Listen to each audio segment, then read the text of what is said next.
Alors là, c'est lunaire. Bonjour à tous, salut les caps. Aujourd'hui, nouvelle vidéo, on va parler de cette fameuse commission qui a eu lieu récemment, cette fameuse audition dans laquelle justement des TikTokers ont été interrogés, des TikTokers et des influenceurs qui font des contenus, disons, assez, qui sont considérés comme qui pourraient pervertir la jeunesse, qui pourraient pervertir un petit peu, oui, la jeunesse, comme fut un temps Socrate pervertissait, enfin, selon la justice, pervertissait le pays avec justement ces fameux ce que je sais, ce que je ne sais rien, ces fameuses questions et ces fameuses prises de position qui étaient assez avant-gardistes pour l'époque. Et bien aujourd'hui, ce sont des TikTokers qui passent en justice. Puisque voilà, Alexis Chun, Adé Laurent ou encore Nasdaq et d'autres ont été auditionnés parce que leurs contenus qui sont souvent en rapport avec évidemment une certaine forme de sexualisation, une certaine forme de vulgarité ou une certaine forme de, disons, de familiarité dans leur contenu fait qu'ils ont été chacun soit censurés, soit bannis des réseaux sociaux. Ils ont été donc disons, cible par donc, le gouvernement français, effectivement, d'être voilà, je ne vais pas dire des pervers, mais voilà, ils pervertiraient la jeunesse avec leur contenu. Alors qu'en est-il véritablement? Puisque ça s'est assez mal passé. Puisque tout ça a été diffusé donc sur BFM et sur les réseaux sociaux. Et donc évidemment, on a déjà Alexis Chun, donc la personne que vous voyez ici, qui à la base est un joueur de basketball qui s'est reconverti en coach de relations hommes-femmes, le Stéphane Edouard un petit peu 2.0 pour les jeunes. Et en fait, ce type-là a littéralement raccroché au nez des députés, donc on va réagir à ça. On a aussi, vous le verrez, Nasdaq, hein, l'influenceur de Perpignan qui met des red pills, enfin qui met des pilules rouges, excusez-moi pour l'anglicisme, aux députés, alors que Nasdaq, c'est comme connu, c'est comme le mec qui est connu pour avoir 40 mots de vocabulaire, des chicots pas droite, c'est un peu le Gugus qui se filme sur Snapchat, enfin voilà, c'est globalement là tous ceux à qui on va, enfin tous ceux auxquels on va émettre le nom, c'est globalement des gens qui sont connus pour avoir 62 QI quoi. C'est pas pour être méchant, mais c'est vrai, c'est globalement ce qu'ils font, c'est assez Gugus quoi. Et donc effectivement, c'est assez marrant de se dire que des Gugus de 62 QI mettent en PLS et mettent à l'amende des députés qui les font passer en commission. Donc on va se regarder ça. Avant de commencer, mettez un like, abonnez-vous, un petit commentaire. Ça change un petit peu, c'est un petit peu plus... c'est du frivole, mais bon, ça fait plaisir, des fois c'est marrant. Donc on commence avec Alexis Chun qui raccroche au nez des députés pendant la commission d'enquête. Regardez bien. Je parlais du fait que dans ce monde qui est dur, que fait une femme dehors après 22 heures? Et je poursuivais ensuite, il est préférable de sortir avec une amie, ou avec deux amis, ou avec un homme. Vous avez pris 10 secondes de mon propos, vous l'avez isolé, et vous venez de me le balancer à la gueule. Oui, C'est le enfin, problème de balancer à la TikTok. gueule, excusez-moi, mais vous prenez son téléphone, si elle refuse, c'est une pute fin de relation, c'est pas moins problématique. Sur TikTok et sur Par YouTube, les exemple, conditions, excusez-moi, je vais si vous finir. changez de sujet, Laissez-moi finir, s'il vous si plaît. vous changez de sujet, Je alors, vous demande de me laisser excusez-moi, finir. C'est moi qui mène l'audition, c'est je une suis le commission président de sur la commission TikTok. d'enquête, je vous demande de me laisser finir. Ah, monsieur, vous êtes peut-être Non, je vous lis, président, je mais suis si vous président, déformez excusez-moi. mes propos, il n'y Excusez-moi, aura plus de on va couper le président. son de monsieur Etienne, s'il vous plaît, si vous continuez. Vous voulez Voilà, donc Oui, écoutez. C'est je même finis pas mon son nom, propos, s'il Etienne, vous c'est plaît. Mayombo. Je vous disais, Au revoir, monsieur. voilà, Bonne journée. je finis mon propos. Il est dingue. Mais je Bon, l'adore les donc il est chéris. 16h24, l'audience est suspendue, le temps de recompter. Voilà, donc déjà ce qui est marrant, c'est qu'il faut comprendre que ça, là, c'est une audition faite par des députés. Vous avez vu la manière dont ce député-là est condescendant envers Alexis Chen. Alors moi, je ne kiffe pas Alexis Chen, hein. D'ailleurs, j'ai été un peu en froid un moment, mais bon, j'en reparlerai dans une autre vidéo certainement. Euh, Vous avez vu la condescendance qu'a le député envers Isaac Mayambo, là, Alexis Chen? Le mec, c'est pas un juge. Là, c'est pas un jugement.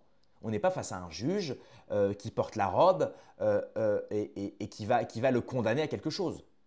Là, on parle d'une commission d'enquête. C'est-à-dire, c'est un député qui lit à peu près ce qui est reproché à Alexis Chance et les conséquences qu'a son contenu sur la population française, etc.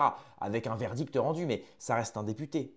Ça reste un mec qui est payé 5 000 € par mois globalement à rien faire, à voter des lois et qui finalement est au pouvoir, parce que les députés sont quand même majoritairement au pouvoir de manière complètement illégitime. Ils ne servent à rien.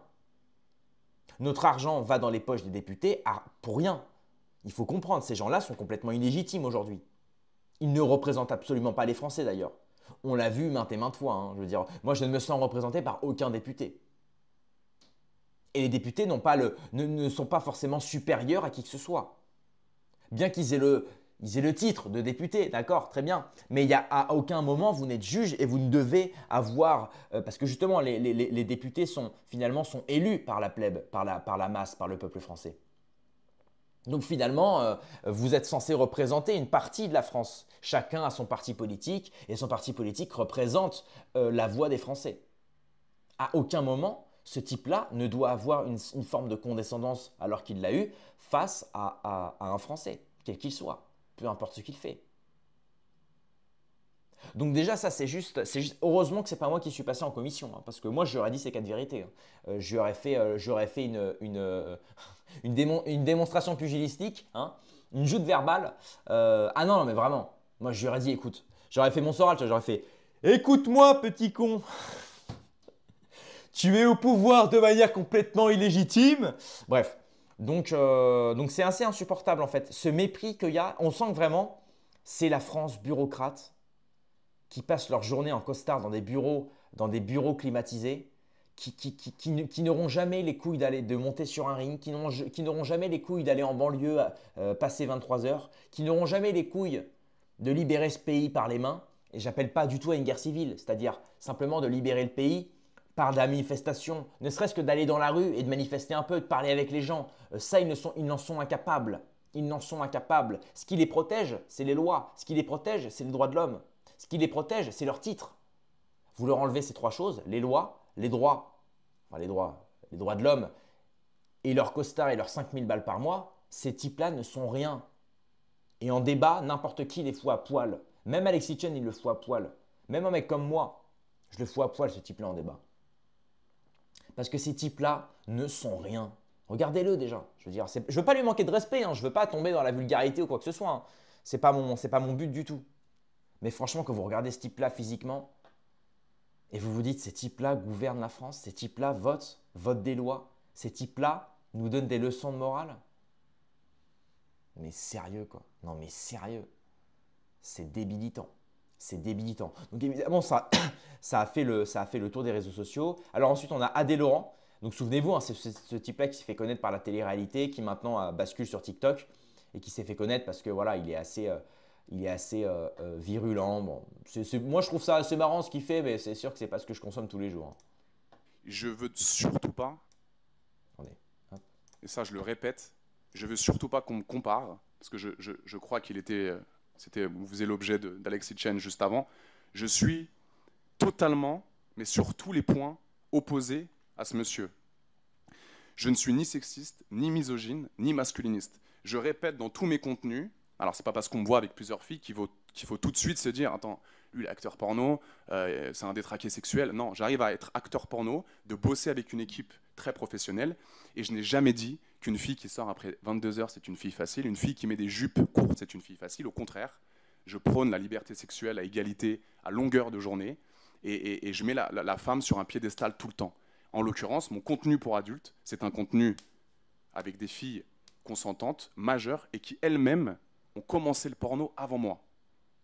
Je veux surtout pas… Donc là, évidemment, il se dissocie complètement d'Alexis Chen, qui a une image, évidemment, qui nuirait un petit peu au business de Adé Laurent. L'ordonnance du 17 novembre 1958 relative au fonctionnement des assemblées, une commission d'enquête de prêter serment de dire lever la main droite. Alors c'était la main gauche. Je le jure. Alors c'était la main gauche, mais c'est peut-être en… Ah. C'est peut-être inversé. Voilà. C'est peut-être inversé, c'est ce qu'on soupçonnait ici même. Bon, quoi qu'il en soit, on lit bien dans la bouteille dans le bon sens, donc vous avez levé la main gauche, mais on considéra que c'était la main. Voilà, ouais, c'est vraiment bon. Bon, c'est vrai que c'est marrant parce qu'il dit de lever la main droite, il lève la main gauche. Bon, après c'est inversé, donc forcément, bon, c'est léger. Mais vous voyez, pareil, le complètement condescendant, quoi. Le mec, on voit qu'il se fout de sa gueule quand il est là. Ouais, moi, j'aime pas ça du tout, en fait. J'aime pas ce mépris-là parce que le mec, on sent qu'il est en costard, il est député, donc forcément, tu vois, il se sent… Moi, j'aime pas ça du tout. Et heureusement que c'est pas moi qui suis passé en commission, hein, parce que… Et d'autant plus que moi, je serais venu sur place. Et déjà, sur place, c'est pas pareil qu'en visio, hein, parce que là, ce type-là, avec ses lunettes, il fait le malin parce qu'il est en visio, Parce qu'il voilà, comme je vous l'ai dit, hein, c'est les lois, les droits de l'homme et le costard et le titre de député. Ce type-là, vous le voyez, vous le croisez à 23 h tard dans la nuit. Ah, mais c'est toi qui m'as fait la commission. Ouais, attends, on va discuter un petit peu. Tu vois, ce type-là, il fait une séance de boxe. Il tourne avec moi, tu vois. Je sais, je lui fais comprendre quand même que, ok, quand tu es député, tu as peut-être l'ascendant sur moi. On va voir maintenant sur le ring, tu vois. Mais en aucun cas, je ne souhaite de la violence envers ce type-là, parce qu'on va croire que après, je vais réellement passer en commission. C'est pas mon. Mais vraiment, en fait, moi, cette condescendance et ce mépris, je le déteste. Et je le vois même des gens en commentaire, moi, qui me méprisent des fois. Et je me dis, ça sert à rien, quoi. Parce qu'en fait, on a tout ça à apprendre des autres. Même si des fois, certains peuvent paraître vraiment, tu as vraiment envie de les mépriser. Mais justement, te dire, voilà, justement, des gens très méprisables, ne pas les mépriser, c'est finalement être homme de bien, comme disait Marc Aurèle. Tu vois. Bon, on finit sur ça, sur Nasdaq. Nasdaq, donc le youtubeur perpignanais, regardez bien. De Banania, ce qui est un propos raciste. Attendez. Attendez, monsieur. Vous écoutez les questions. Tout le monde garde son calme. Attendez. Alors déjà, je vous préviens quelque chose. Toutes les paroles prononcées par un parlementaire dans l'enceinte de l'Assemblée sont couvertes par l'immunité parlementaire et non susceptibles. Oui, bien sûr. Voilà. Vous voyez, ça déjà, à partir du moment où tu es député et quand tu es dans l'enceinte de l'Assemblée nationale, tu es protégé finalement. Tu vois, c'est pareil, ça c'est des lois. Je vous l'ai dit, et ça rejoint exactement ce que disait le Raptor il y a quelques semaines, et pour le coup, il avait raison. Aujourd'hui, en France, on est en train de mettre sur un piédestal et on est en train de créer une nouvelle caste. Et cette caste-là, ce sont les députés, ce sont le président, ce sont les ministres, ce sont tous ceux-là, là, même tous les maires là, qui vont devenir maires. À partir du moment où tu deviens maire, tu deviens député, même si c'est quelques mois, tu touches après une retraite parlementaire, une retraite de député, une retraite de maire, une retraite de ministre, que tu toucheras à vie. Et on est en train de créer en fait une nouvelle caste complètement parasitaire qui est au pouvoir de manière complètement illégitime parce qu'ils sont finalement, à partir du moment où tu arrives à avoir des votes pour toi et que tu es élu, tu as l'immunité. Tu as l'immunité. On est sur le même système que les castes hindous, avec le système de caste de t'es né dans une bonne famille, tu auras le droit à certains métiers, tu auras le droit de fréquenter certains endroits. Et si tu es dans la caste d'en bas, si tu es un intouchable, tu n'auras pas le droit à certaines choses, tu n'auras pas le droit à certains métiers. Par la population, tu seras vu, tu seras mal vu, tu n'auras pas le droit de te marier avec certaines femmes. On est littéralement dans ça. Et ça choque personne qu'aujourd'hui, on est en train de créer une nouvelle caste. Comme à l'époque où, souvenez-vous, avec la bourgeoisie ou l'aristocratie, oui, plutôt la bourgeoisie de robe et la bourgeoisie d'épée. Enfin non, l'aristocratie d'épée et l'aristocratie de robe. C'est littéralement ça. On a ceux qui véritablement vont sur le terrain, notamment des femmes comme Rima Hassan ou d'autres, hein, d'autres qui vont sur le terrain, qui vont à leur procès, qui sont là, qui sont présents, qui communiquent encore avec la plèbe, qui vivent le terrain du réel, même un type comme Jean Lassalle ou même Jean-Marie Le Pen à l'époque. Et voilà, on a les nouveaux qui non, attention, hein, je suis député donc vous ne me touchez pas et tout ce que je dis est protégé. Enfin, c'est insupportable, quoi. C'est insupportable. Et là, j'ai vraiment envie, tu vois. Je vais pas dire ce que je pense parce que voilà. Mais franchement, des fois, tu te dis, ce serait quand même bien qu'on revienne aux méthodes, à certaines méthodes dont se proclame Papacito, tu vois. C'est le retour du lourd Moyen-Âge, tu vois. Des fois, franchement, tu te dis, des fois, les droits, les lois, c'est bien, mais des fois, tu te dis, le lourd Moyen-Âge, c'est quand même marrant, quoi. C'est quand même marrant. Bref, évidemment, je n'appelle en aucun cas à la violence, je n'appelle en aucun cas à une forme de violence ou de harcèlement. Mais simplement, voilà, c'est pour vraiment vous dire, et j'espère que vous ressentez la même chose que moi, cette condescendance est vraiment insupportable. Et on finit avec la vidéo. Ça s'appelle l'unité parlementaire. Donc non mais Monsieur Sari. D'accord. Ici, c'est moi qui je le redis. Je vous demande d'attendre qu'elle ait fini sa question pour lui répondre. Si vous n'êtes pas d'accord, vous attendez qu'elle ait fini et vous répondez ensuite. Maintenant, je vais... Et laissez-moi juste après répondre. Est-ce que vous pouvez, parce que je sais que vous êtes couvert ici, on peut insinuer tout, accuser tout, et vous pose des questions, Monsieur Sari. D'accord. Non, l'accuser, c'était pas une question. Attention. Vous pouvez répéter ce que Fares, le vidéaste, a dit à ce jeune-là? Vous pouvez me le répéter? Il a insulté de Banania, il lui a dit tu es un Banania? Alors, moi, j'ai pas parlé de ce monsieur dont vous prononcez le nom. Et Et j'ai évoqué un acte qui s'est déroulé le 15 avril. Je ne vous pose pas la question sur cet acte précisément. De la même manière, je vous demande de ne pas contourner la question qui terminait mon propos. C'était, avez-vous conscience que vous contribuez à la banalisation du harcèlement physique ou psychologique? Vous prenez soin de la santé mentale des personnes qui interviennent dans votre vie là. Ce sont mes deux questions et elles sont simples et je vous demande d'y répondre. Ok. Bah, en fait, avant vos questions. Voilà, donc franchement, c'est juste insupportable. Vous voyez, moi, c'est cette bureaucratisation de la France, cette féminisation, en fait, la judiciarisation de la France, c'est une forme de féminisation, quoi. C'est régler les choses par le droit, par la loi. C'est même pas, vous savez, c'est même pas, on n'est pas à l'époque des grands orateurs grecs. Au procès de Socrate, ça devait être le feu, quoi. Tu vois, ça devait vraiment être dingue. Parce que là, on était sur du très haut niveau. On était sur de la rhétorique, voilà. Là, on est vraiment sur. Est-ce que vous banalisez le harcèlement? Nanana. Ça, c'est vraiment des trucs. Enfin, là, je comprends Papacito quand il dit le retour de la méthode africaine, le continent qui sent la couille, tu vois. C'est l'histoire du mec qui avait volé de l'alcool dans une épicerie. Le policier l'a pris, il l'a mis dans un coin, il le dit très bien. Il a pris toutes les bouteilles du magasin, il a dit tu vas boire maintenant. Il lui a fait boire 45 bouteilles de whisky. Bon, le mec est mort évidemment, tu vois. Mais ça, voilà, ça c'est les lourdes punitions à l'ancienne. Je suis pas forcément pour, mais voilà, il y a un côté, quand tu as ce genre de punition, au moins tu réfléchis à deux fois avant de faire les choses. Et c'est quand même, je pense quand même que c'est plus, je sais pas si c'est mieux. Mais en tout cas, c'est quelque chose qui, genre, je pense, est plus marquant. C'est quelque chose de plus marquant. Parce que le truc là de cette judiciarisation des choses constantes. Moi-même, en ce moment, hein, je suis en procès. C'est pareil, c'est pipi caca, quoi. C'est vraiment, le niveau du procès, c'est pipi caca, quoi.